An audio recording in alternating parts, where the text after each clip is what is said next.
Itu tuan-tuan yang dirahmati Allah. Bila perempuan ni masuk ke dalam maqam Nabi kita Muhammad sallallahu alaihi wasallam, nah, bila dilihat maqam Nabi kita Muhammad, waktu Sayyidina Aisyah radhiyallahu anha buka saja dia punya kain sitar tersebut yang menutupi maqam Nabi sebelum dibuat dinding pada zaman setelah tu, beberapa ratus tahun lepas tu, fabakat hatta matat. Menangis perempuan ni sehingga mati dia pada waktu tersebut. Dia tengok maqam Nabi, menangis sampai mati. Kenapa jadi macam ni? Kerana terlalu mencintai Nabi SAW. Faham tuan-tuan? Ada orang yang berjalan sampai depan maqam Nabi pengsan. Sayyidina Bilal bin Rabah radhiyallahu ta'ala anhu, setelah dia berpisah daripada Madinah Al-Munawwarah, dia tak pernah balik lagi ke Madinah. Tak pernah lagi balik ke Madinah. Keluar daripada Madinah, tak balik dah ke Madinah. Kenapa dia tak balik Madinah? Kerana dia tak boleh tengok Madinah. Kalau dia tengok Madinah, dia akan nampak semua tempat yang dilalui tadi, tempat yang pernah dia bersama dengan Nabi SAW. Tempat ni saya pernah berjalan dengan Rasulullah. Tempat ni saya pernah bermesra dengan Nabi SAW. Tempat ni Nabi pernah senyum kepada beliau. Dia tak boleh duduk dia di Madinah. Keluar daripada Madinah, pergi ke mana? Ke Dimash. Ke Syria. Satu malam mimpi dia bertemu dengan Rasulullah. Rasulullah kata kepada beliau, wahai Bilal, keras hati kamu Bilal. Kerasnya hati kamu. Sayyidina Bilal menangis. Ya Rasulullah, saya minta ampun ya Rasulullah. Saya minta ampun sungguh-sungguh. Kamu tak lawat saya sikit pun wahai Bilal. Kamu tak rindu saya? Kata Sayyidina Bilal, saya rindu kamu ya Rasulullah. Tapi saya tak mampu pergi ke Madinah. Nabi kata, datanglah lawat aku. Sayyidina Bilal pergi. Terus bersiap, bangun pagi. Terus bersiap untuk pergi ke Madinah Al-Munawwarah. Sampai di Madinah. Sampai tengok saja maqam Nabi SAW. Pengsan dia. Tengok maqam Nabi pengsan. Dan kemudian menangis dia di maqam Nabi SAW setelah dia sedar daripada pengsan, menangis dia di sisi maqam Rasulullah SAW. Sehinggalah datangnya kedua cucu Nabi kita Muhammad, Sayyidina Hasan dan Husain radhiyallahu ta'ala anhuma wa alaihimassalam. Datang Sayyidina Hasan dan Husain memeluk Sayyidina Bilal dan kata, ya ammi, wahai bapa saudara kami, azanlah balik semula. Kami nak dengar azan pada zaman Nabi SAW. Sayyidina Bilal kata, saya tak mampu azan. Saya tak boleh lagi azan. Kerana Nabi dah tak ada. Saya tak boleh. Dia tak boleh sebut asyhadu anna Muhammad Rasulullah. Tak boleh dah. Sayyidina Hasan dan Husain kata, tolonglah, kami nak dengar balik azan zaman Nabi kami dulu. Zaman datuk kami dulu. Kerana tidak mau menghampakan dua cucu Nabi, azan juga beliau. Waktu Zuhur tu, dia azan. Dengar saja Allahu Akbar, bergegar Madinah Al-Munawwarah. Kenapa? Kerana ahli Madinah kata, adakah Nabi hidup balik? Nabi hidup balik kah? Ini azan yang kami dengar pada zaman Nabi saja. Tak pernah dengar dah selepas tu. Nabi hidup balik. Pakat bangun semua dan keluar daripada kedai mereka masing-masing. Tutup kedai pada hari tersebut Madinah Al-Munawwarah. Perempuan yang ada anak-anak kecil dibawa semua mari ke masjid Nabi SAW. Penuh masjid Nabi. Bergegar masjid Nabi SAW. Kerana mendengar azan yang tidak pernah mereka dengar lagi sekian lama. Sampai tang asyhadu anna Muhammad Rasulullah. Pengsan dia sekali lagi. Jatuh pengsan sekali lagi. Tak mampu dia azan. Bangkit sekali lagi nak sambung balik. Nak sebut balik Allahu Akbar, tak mampu dah. Ini Sayyidina Bilal bin Rabah radhiyallahu ta'ala anhu, kekasih Nabi kita Muhammad sallallahu alaihi wasallam. Tuan-tuan, kita tak boleh nak gambar macam mana kasihnya mereka kepada Nabi sallallahu alaihi wasallam. Sayyidina Talhah waktu perang Uhud melindungi Nabi kita Muhammad sallallahu alaihi wasallam sampai di belakang badan beliau ada 80 tetakan. Dan ada berpuluh-puluh kesan anak panah yang ada pada badan beliau.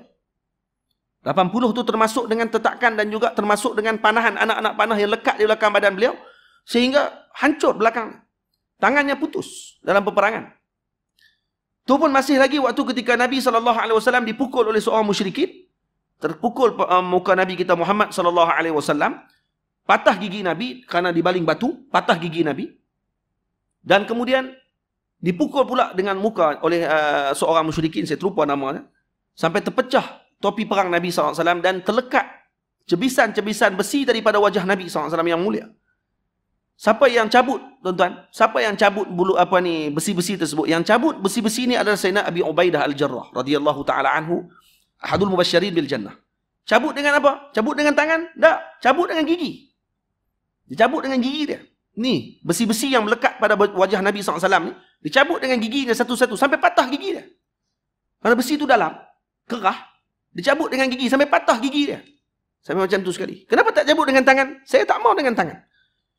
Saya nak ada kenangan saya dengan Rasulullah SAW. Saya cabut dengan gigi saya. Cabut dengan gigi dia. Satu dicabut. Patah gigi tak apa, tak ada masalah. Yang penting berkhidmat kepada Nabi. Siapa yang sedut darah yang mengalir tadi tuan-tuan? Yang menyedut darah tersebut Sayyidina Malik bin Sinan radhiyallahu taala anhu, Ibnu Sinan. Malik bin Sinan radhiyallahu anhu, Nabi kata, kalau kamu nak tengok orang yang bercampur darahnya dengan darahku, tengoklah Malik ibn Sinan, tengoklah anak Ibnu Sinan. Anaknya Sinan, ini yang telah darahnya bercampur dengan darahku. Karena setiap darah yang mengalir semuanya dihirupnya. Dia tak bagi darah tu mengalir sikit pun jatuh ke bumi. Kenapa tuan-tuan? Kerana Nabi sebut, orang yang menggugurkan darah Nabi jatuh ke bumi, ini orang yang dilaknat oleh Allah. Mereka ni tak mau kaum mereka dilaknat oleh Allah Ta'ala. Ini para sahabat yang mana dalam hati mereka ni ada rahmat kepada umat Nabi SAW. Dia pun tak mau turun balak. Kerana kalau darah Nabi setitik jatuh ke bumi, maka akan diturun balak oleh Allah Ta'ala. Dia tak mau dia. Yang kedua, dia ingin mendapatkan manfaat. Kerana bercampur darah Nabi dengan badannya, tak akan masuk neraka dia sampai bila-bila. Hirup darah. Baik, tuan-tuan, kalau Nabi ada sekarang depan kita, kita boleh buat macam tu kepada Nabi? Boleh buat macam tu? Kita tak boleh buat. Kita takkan boleh cabut besi daripada pipi Nabi. Kita takkan boleh untuk hirup darah Nabi SAW. Faham? Kerana apa? Kerana kita hanya sebut saja bahawa kita cinta Nabi. Tapi sebenarnya kita tak. Kalau ada Nabi betul-betul depan kita, kemungkinan kita tak akan mampu pun untuk lakukan sedemikian kepada Nabi kita Muhammad SAW. Tuan-tuan yang dirahmati Allah. Ini contoh yang ditunjukkan oleh para sahabat Nabi ridwanullah alaihim ajma'in kepada baginda Rasul SAW. Yang kisah-kisah ni bukan kisah dongeng, dan kisah ni kisah benar yang telah dilakukan oleh para sahabat kepada baginda Rasul untuk tunjuk kepada kita bahawa ini bukti kecintaan kami kepada Nabi. Kenapa? Kerana kami memahami ayat Allah Ta'ala. Kerana kami memahami apa yang disebut oleh Nabi. La yu'minu ahadukum hatta akuna ahabba ilaihi min waladihi wa walidihi wan nasi ajma'in. Kami lebih cinta Nabi daripada segala-galanya. Kami lebih cinta Nabi daripada hati kami, daripada diri kami sendiri. Sayyidina Umar bin Al-Khattab radhiyallahu anhu ketika Nabi mengatakan, la yu'minu ahadukum hatta akuna ahabba ilayya min nafsi. Kata Nabi, tidaklah beriman seorang tadi sempurna imannya, melainkan aku lebih cintainya daripada dirinya sendiri. Maka kata Sayyidina Umar radhiyallahu anhu, walladhi anzala alaika alkitaba la anta ahabbu ilayya min nafsi allati baina jambai. Ya Rasulullah, demi Allah yang mengutuskan kitab kepadamu ya Rasulullah, kamu lebih saya cintai, tapi tidaklah lebih saya cintai daripada diri saya ya Rasulullah. Saya cintakan kamu ya Rasulullah, tapi diri saya lebih cintai. Saya lebih sayang pada diri saya. Faham tak? Maka kata Nabi SAW,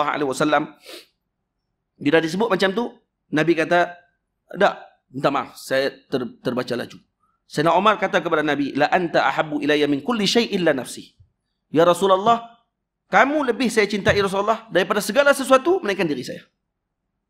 Semua saya cinta. Semua saya tidak akan lebihkan daripada kamu Rasulullah. Kecuali saya saja. Diri saya lebih cintai daripada diri kamu. Maka kata Nabi SAW, la yu'minu ahadukum hatta akuna ahabba ilayya hatta akuna ahabba ilaihi min nafsih. Tidaklah sempurna iman seorang tadi sehinggalah diriku lebih dikasihi daripada dirinya sendiri. Maka kata Sayyidina Umar, dengar tu saja. Sayyidina Umar tak balik fikir. Tunggu saat saya nak balik fikir. Tak. Sayyidina Umar kata, walladhi anzala alaikal kitab la anta ahabbu ilayya minan nafsi allati baina jambai.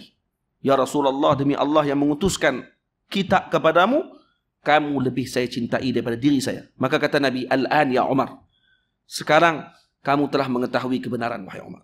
Dalam riwayat lain, dalam syarahan ulama, al-an ya Umar, al-an tamma imanuk. Sempurna imanmu wahai Umar.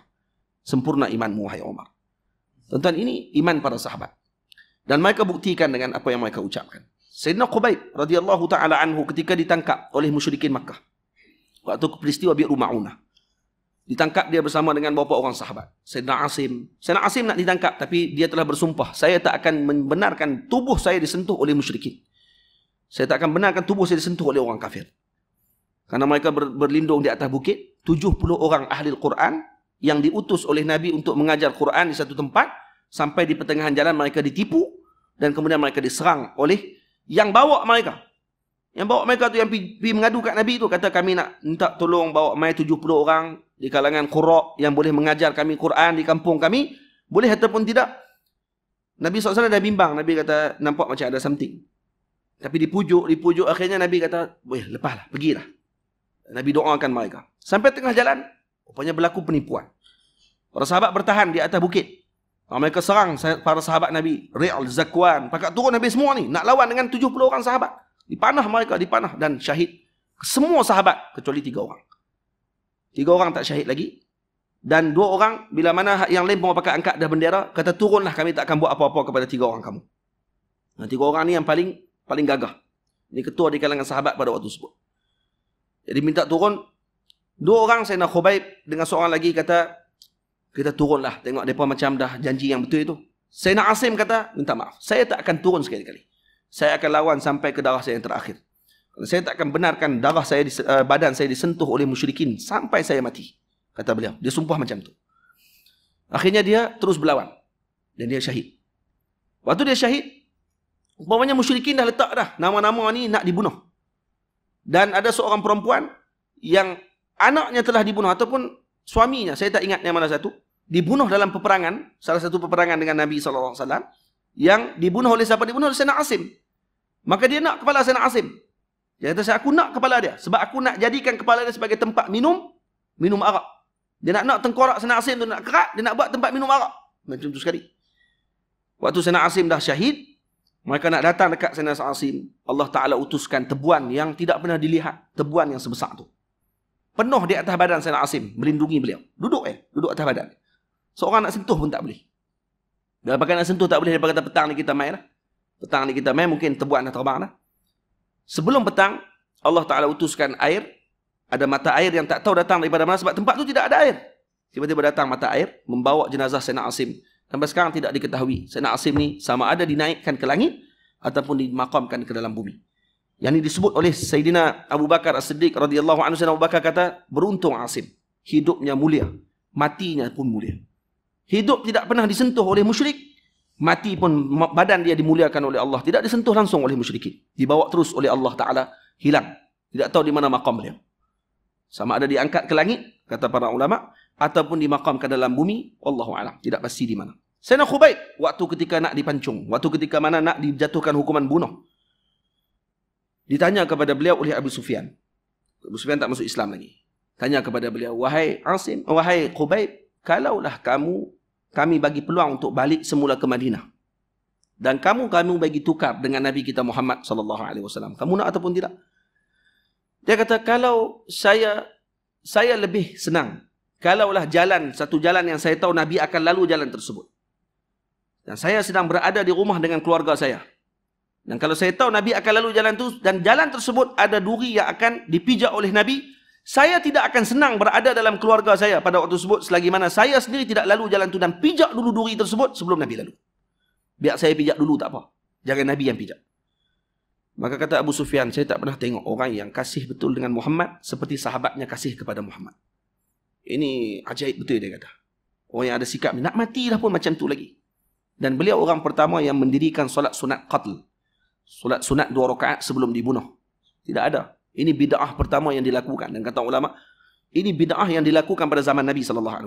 Dan Nabi SAW mengiktiraf perkara tersebut. Nah, tanpa dia tanya kepada Nabi. Dia tak tanya kepada Nabi, Rasulullah, boleh tak saya nak buat solat sunat dibunuh, sebelum dibunuh? Tak tanya pun. Dan dia buat. Sebelum dia dibunuh, dia minta izin untuk tunaikan 2 rakaat solat sunat. Dan solat sunat tu kata para ulama, ini solat sunat yang pertama yang dilakukan dalam Islam sebelum dibunuh, yang tidak ditunjukkan oleh Nabi, tapi dilakukan oleh sahabat Nabi SAW. Ini termasuk bid'ah hasanah yang dilakukan oleh para sahabat.